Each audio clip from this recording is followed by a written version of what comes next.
नमस्कार दोस्तों, आज हम पढ़ेंगे अगत तंत्र। विष चिकित्सा को आचार्य चरक ने विषकर विरोधी प्रशमन, वाग्भट ने द्रंष्टा चिकित्सा एवं कौटिल्य ने जांगली की संज्ञा दी है। विष चिकित्सा का वर्णन तो सबसे पहले चरक और भाव प्रकाश दोनों ने चिकित्सा स्थान में, चरक ने चैप्टर 23 में और भाव प्रकाश ने चैप्टर 67 में विष चिकित्सा का वर्णन किया है।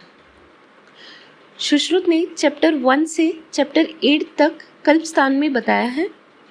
अष्टांग संग्रह और अष्टांग हृदय दोनों ने ही उत्तर स्थान में, अष्टांग संग्रह ने चैप्टर 40 से चैप्टर 48 तक और अष्टांग हृदय ने चैप्टर 35 से 38 तक विष चिकित्सा का वर्णन किया है। फिर काश्यप संहिता ने सर्व विधि विष प्रतिपादिका में विष चिकित्सा का वर्णन किया है। अब विष संकट के बारे में पढ़ेंगे। तो विष संकट वाग्भट ने दिया है, तो याद रखेंगे व से विष, व से वाग्भट। तो विष के प्रभावों को बढ़ाने वाले सभी कारक की उपस्थिति विष संकट की स्थिति कहलाती है। अब विष के प्रभावों को बढ़ाने वाले कारक तो पित्त प्रकृति, वर्षा एवं ग्रीष्म ऋतु, कटुतिक्त अन्नपान, पित्त दोष और रक्त दूष्य विष के प्रभावों को बढ़ाते हैं। अब विष के बारे में पढ़ेंगे और उनके एग्जाम्पल्स पढ़ेंगे। तो सबसे पहले आक्षेप जनन विष। तो ऐसे विष जो कन्वल्जन्स प्रोड्यूस करते हैं आक्षेप जनक विष कहलाते हैं। एग्जाम्पल कुचला, संख्या, नीलांजन। तो इसको याद करने के लिए ट्रिक लिखेंगे, कंस नीच। डिकोड करेंगे क से कुचला, स से संख्या और न से नीलांजन। फिर पक्षाघात कारक विष यानी पैरालिसिस प्रोड्यूसिंग विष। एग्जाम्पल है वत्सनाभ, फेनाश्म, नाग और कोनियम। तो इसकी ट्रिक लिखेंगे, वफा ना करो वरना पक्षाघात हो जाएगा। तो वफा से व से वत्सनाभ, फ से फेनाश्म, ना से नाग और क से कोनियम। फिर पुतली विस्फारक विष यानी जो प्यूपिल्स को डायलेट करते हैं ऐसे पॉइजन्स। एग्जाम्पल है धतूरा, बेलेडोना, वत्सनाभ, मद्य और क्लोरोफॉर्म। तो इसके लिए हम ट्रिक लिखेंगे, पुतली में धब्बा व मकड़ी का जाला। तो पुतली से पुतली विस्फारक और धब्बा से ध से धतूरा, ब से बेलेडोना, व से वत्सनाभ, मकड़ी में म से मध्य, क से क्लोरोफॉर्म, क से खुरासनी अजवाइन याद रखेंगे और जाला तो आ से अहिफीन याद रखेंगे। फिर हम पढ़ेंगे पुतली संकोचक के बारे में। तो जैसे अहिफेन अंतिम अवस्था में पुतली विस्फारण कर रहा था, पुतली संकोचक में अहिफेन की प्रथम अवस्था आती है और कार्बोलिक एसिड, क्लोरल हाइड्रेट, सर्पविष व मस्तिष्कीय आघात में। तो हम इसकी ट्रिक लिखेंगे, आँखों में कलर से मस्तिष्क में आघात।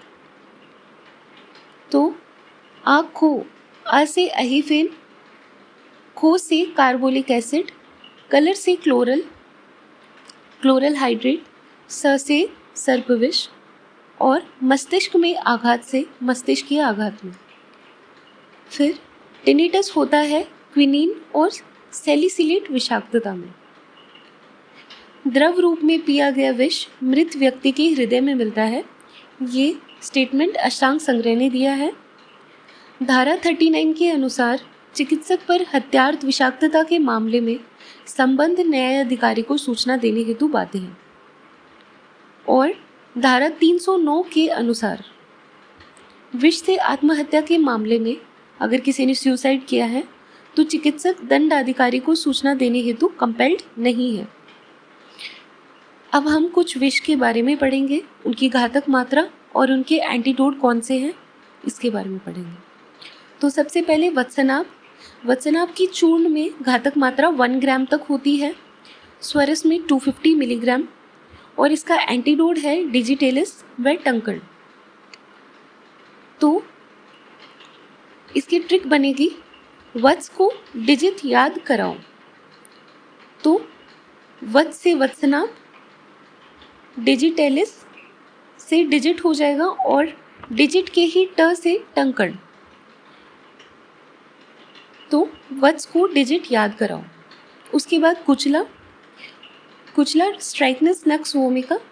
तो कुचला की चूर्ण मात्रा 2 ग्राम तक होती है और स्ट्रिक्नीन जो इसका एक कंपाउंड होता है उसकी घातक मात्रा 15 से 30 मिलीग्राम तक होती है और इसके एंटीडोट है अफीम, धतूर और कर्पूर। तो इसकी ट्रिक हम याद करेंगे कुएं पर धक्का से। डिकोड करेंगे कू से कुचला, ए से अफीम,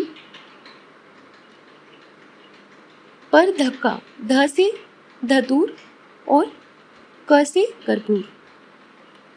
फिर अफीम, अफीम की घातक मात्रा 2 ग्राम और इसका कंपाउंड मॉर्फिन की घातक मात्रा 0.2 ग्राम होती है। इसका एंटीडोट होता है कंटकपर्णी। तो इसकी ट्रिक हम याद करेंगे अफीम के कांटे। अफीम से अहीफेन और कांटे से कंटकपर्णी। फिर जमाल घोटा, जमाल घोटा यानी क्रॉटन टिग्लियन। इसकी अडल्ट घातक मात्रा है या फेटल डोज है 4 बीज या 20 बूंद तेल और शिशुओं के लिए 1 बीज या 3 बूंद तेल ही काफ़ी है घातक मात्रा के लिए। फिर धतूरा, धतूरा के 100 से 120 बीज घातक मात्रा में आते हैं। अब भांग, भांग 1.5 ग्राम चूर्ण मात्रा में और भांग वैसे 10 ग्राम बताई है। फिर गांजा, गांजा भांग से ही उत्पन्न होता है। इसके जो फ्लोरल बड्स होते हैं वो गांजा होता है। तो 8 ग्राम गांजा की फेटल डोज है और चरस जो इसके रेजिन से बनता है उसकी 2 ग्राम घातक मात्रा होती है। उसके बाद गुंजा, एब्रस प्रिक्टोरियस। इसके 1 से 2 बीज अगर कुचले हुए हो तो और 90 से 120 मिलीग्राम फेटल डोज है। इसका एंटीडोट है चोलाई। फिर कनेर, कनेर 15 ग्राम मूल चूर्ण। संख्या, संख्या यानी आर्सेनिक 120 से 200 मिलीग्राम या 1 रत्ती इसकी घातक डोज है। कोबरा विष 15 मिलीग्राम, वाइपर विष 40 मिलीग्राम घातक डोज है। अब हम पढ़ेंगे जीर्ण संख्या विषाक्तता के लक्षण, मीन्स क्रॉनिक आर्सेनिक पॉइजनिंग के सिम्टम्स। तो प्रथम अवस्था में जो आर्सेनिक होता है वो गैस्ट्रो इंटेस्टाइनल सिम्टम कॉज करता है, यानी जठर आंत्रीय लक्षण। मीन्स हम इसे ऐसे समझ सकते हैं कि जहर खाया, उसने सबसे पहले क्या करा, जीआईटी सिम्टम कॉज करे। द्वितीय अवस्था में प्रतिशय सदृश लक्षण, यानी रेस्पिरेटरी ट्रैक्ट को इसने इफेक्ट करा। तृतीय अवस्था में इसने अपने इफेक्ट्स त्वचा में दिखाए, यानी त्वचागत लक्षण। और चतुर्थ अवस्था में तंत्रिका तंत्र संबंधी लक्षण, मीन्स नर्वस सिस्टम वाले सिम्टम्स कॉज करेगा। तो हम याद रखेंगे, सबसे पहले इस तरीके से याद रखेंगे। सबसे पहले जहर खाया, जहर ने जीआईटी में लक्षण दिए, फिर वो जहर ऊपर गया, फिर उसने रेस्पिरेटरी ट्रैक्ट में अपने सिम्टम्स दिखाए। उसके बाद वो फैला, कैसे फैला, त्वचा में फैला, तो त्वचागत लक्षण दिखाए। और फोर्थ अवस्था में इसने नर्वस सिस्टम में सिम्टम्स दिखाए। फिर universal antidote charcoal, tannic acid, magnesium oxide. तो हम इसे ऐसे याद रखेंगे कि जो हमारा ब्यूटी रेजिम होता है CTM रूटीन, यानी क्लेंजिंग, टोनिंग और मॉइस्चराइजिंग, तो ऐसे हम याद रखेंगे। तो C से चारकोल, T से टैनिक एसिड और M से मैग्नीशियम ऑक्साइड। इसके हम रेशो भी याद रखेंगे, चारकोल 2, टैनिक एसिड 1 और मैग्नीशियम ऑक्साइड 1, तो 2:1:1।